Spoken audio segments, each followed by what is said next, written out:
but they've been talking about the Pakistani first cousin marriage thing, but quite openly talking about it as well, which is quite. And I could have done that a few years ago.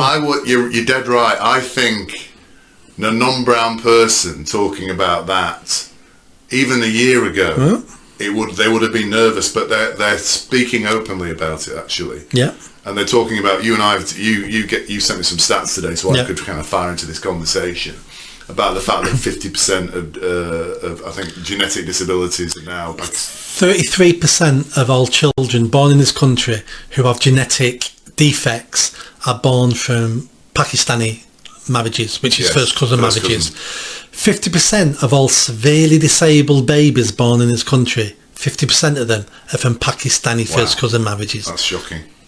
But it's interesting, the group were talking about that quite openly, and consanguinity it's called, isn't it, when you're marrying basically a very close blood, and I think you're right, it's something, our views now are becoming more mainstream. The things we're talking about now are becoming more mainstream.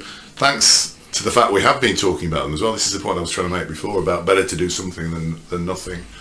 And white people are now quite happy to talk about this because it's a real problem that our country's facing. Yeah. And I think we've crossed the Rubicon now in terms of it's out there and it's an open conversation, isn't it? And when people say, what do you mean the problems it causes for society? It's a problem for them in their marriages and their family. Who picks up the health bill?